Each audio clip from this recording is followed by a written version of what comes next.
विद्यार्थी मित्रांनो, सप्रेम नमस्कार. ज्ञानवंदना एज्युकेटर या आपल्या यूट्यूब चॅनलमध्ये सर्वप्रथम मी आपणा सर्वांचे स्वागत करतो. विद्यार्थी मित्रांनो, आजच्या व्हिडिओमध्ये आपण सराव प्रश्नपत्रिका क्रमांक 38 बघणार आहोत, ज्यामध्ये 25 प्रश्न असणार आहे 50 गुणांसाठी.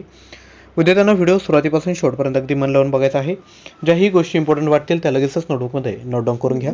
आणि विद्यार्थी मित्रांनो, जर आपण चॅनलवर नवीन असाल तर चॅनलला सबस्क्राईब करायचं आहे, कारण की डेली सायंकाळी 4 वाजता असंच नवनवीन कंटेंट आम्ही आपणापर्यंत मोफत आणत असतो. विद्यार्थ्यांनो, व्हिडिओला सुरुवात करूयात. व्हिडिओतील सर्वात पहिला प्रश्न आहे, डॅश हा भारतातील सर्वात उंच धबधबा आहे. विद्यार्थ्यांनो, आपल्यासमोर 4 ऑप्शन आहेत, आपण योग्य आन्सर गेस करा. तर ऑप्शन क्रमांक ए, जोग हा भारतातील सर्वात उंच धबधबा आहे. त्यानंतर क्वेश्चन क्रमांक 2, नर्मदा व महानदीमध्ये खालीलपैकी कोणत्या रांगा जल विभाजक आहेत.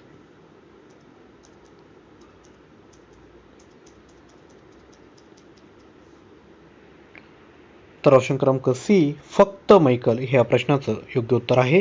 त्यानंतर क्वेश्चन क्रमांक 3, सिलेमेनाइटचे साठे कोणत्या जिल्ह्यात विद्यार्थ्यांनो आढळतात.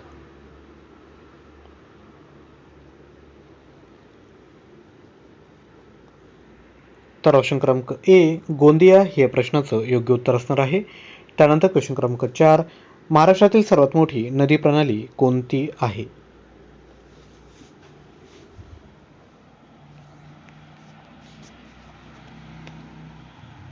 अगदी सोपा प्रश्न आहे, तर लक्षात घ्या, गोदावरी ही महाराष्ट्रातील सर्वात मोठी नदी प्रणाली आहे. त्यानंतर क्वेश्चन क्रमांक 5, फोंडा घाट खालीलपैकी कोणत्या मार्गातून जातो.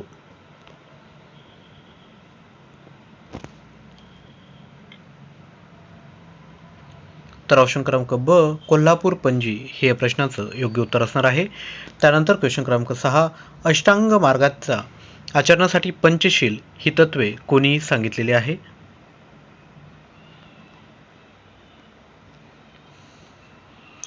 तर ऑप्शन क्रमांक ब, गौतम बुद्ध हे या प्रश्नाचं योग्य उत्तर आहे. त्यानंतर क्वेश्चन क्रमांक 7, 28 सप्टेंबर 1953 रोजी डॅश करार केला.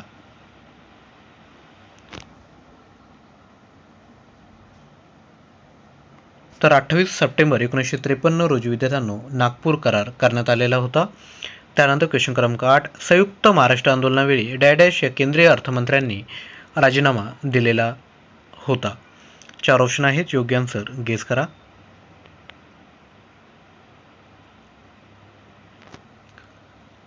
तर ऑप्शन क्रमांक ए, चिंतामणराव देशमुख या केंद्रीय मंत्र्यांनी विद्यार्थ्यांनो राजीनामा दिलेला होता. त्यानंतर क्वेश्चन क्रमांक 9, फ्रेंच राज्यक्रांतीचा डॅश हा उद्गाता मानला जातो.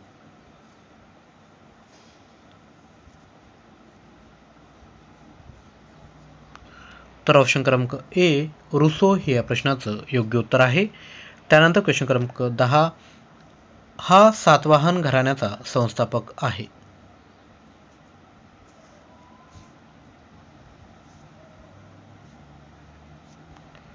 तर ऑप्शन क्रमांक क, सिमुक हा सातवाहन घराण्याचा संस्थापक होता. त्यानंतर क्वेश्चन क्रमांक 11 आहे, भारताच्या लोकसभेमध्ये जास्तीत जास्त 545 सभासद असतात ही तरतूद घटनेच्या कितव्या कलमामध्ये करण्यात आलेली आहे.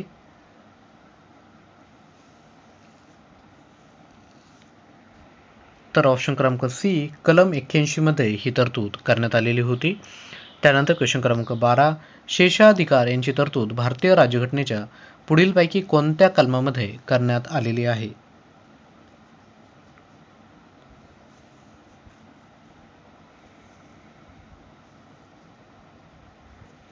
तर ऑप्शन क्रमांक डी, कलम 248 हे योग्य आन्सर असणार आहे.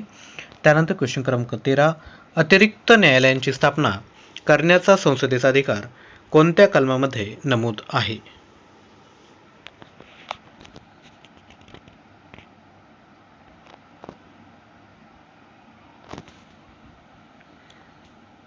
तर ऑप्शन क्रमांक ब, कलम 247 हे या प्रश्नाचं योग्य उत्तर आहे. त्यानंतर क्वेश्चन क्रमांक 14, घटनेने कलम डॅश अंतर्गत केंद्र व राज्यांमध्ये कायद्याच्या विषयांची विभागणी केलेली आहे.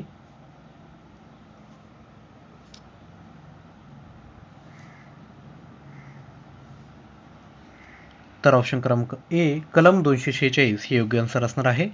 त्यानंतर क्वेश्चन क्रमांक 15, संसद सदस्यांच्या विशेषाधिकार याची तरतूद भारतीय राज्यघटनेच्या पुढीलपैकी कोणत्या कलमान्वये करण्यात आलेली आहे? आपले ऑप्शन आहेत कलम 105, 107, 113 की 117. तर लक्षात घ्या, ऑप्शन क्रमांक ए कलम 105 हे योग्य आन्सर आहे. त्यानंतर क्वेश्चन क्रमांक 16, तेवढी खिडकी लाव पाहू वाक्यातील आज्ञार्थी क्रियापदावरून कोणत्या गोष्टीचा बोध होतो?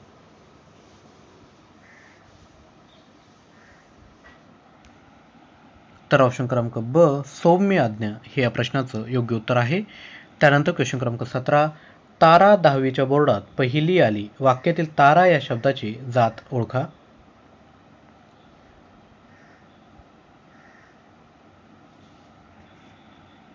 तर लक्षात घ्या, ऑप्शन क्रमांक सी विशेषनाम हे या प्रश्नाचं योग्य उत्तर आहे.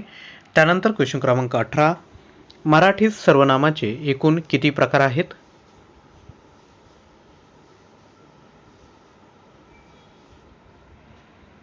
तर मराठी सर्वनामाचे एकूण 9 प्रकार आहेत. त्यानंतर क्वेश्चन क्रमांक 19, रजोगुण हा शब्द कोणत्या संधीचे उदाहरण आहे?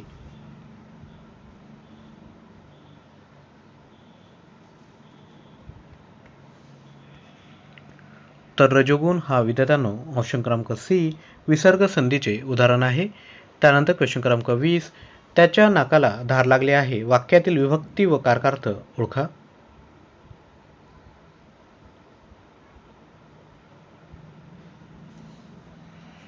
तर ऑप्शन क्रमांक ब चतुर्थी अपादान हे या प्रश्नाचं योग्य उत्तर आहे. त्यानंतर विद्यार्थ्यांनो इंग्लिश ग्रामर बघूयात. अ चिकन हर्टेड पर्सन याचा अर्थ विद्यार्थ्यांनो सांगत आहे. 4 ऑप्शन व्यवस्थितरित्या वाचा आणि योग्य अर्थ सांगा. अ चिकन हर्टेड पर्सन म्हणजेच कायर व्यक्ती. त्यानंतर क्वेश्चन क्रमांक 22, अ डार्क हॉर्स म्हणजे काय?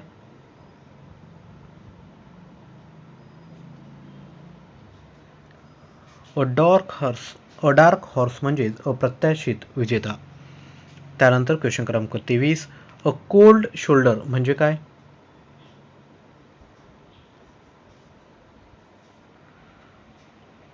म्हणजेच ऑप्शन क्रमांक डी उदासीनता का प्रदर्शन. त्यानंतर क्वेश्चन क्रमांक 24, a cock in the machine म्हणजे काय?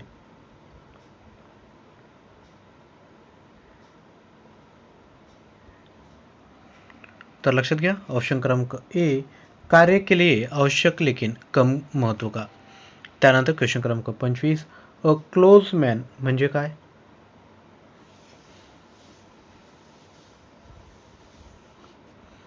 म्हणजेच ऑप्शन क्रमांक ब पैसे देने या खर्च करने के लिए बहुत ही अनिच्छुक राहणं.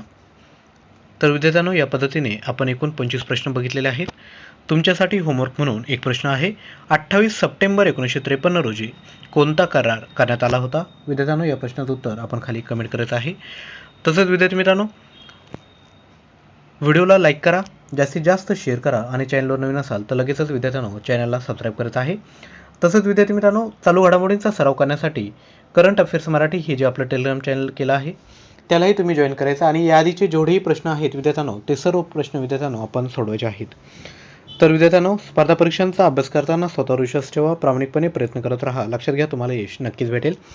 असंच नवनवीन कंटेंट जर तुम्हाला डेली हवं असेल तर नक्की चॅनलला सबस्क्राईब करा आणि शेजारी असणाऱ्या बेल आयकॉनला प्रेस करा. विद्यार्थ्यांनो आजचा व्हिडिओ आपण या ठिकाणी थांबवत आहोत. नवीन व्हिडिओमध्ये लवकरच भेटूयात. तोपर्यंत थँक्यू.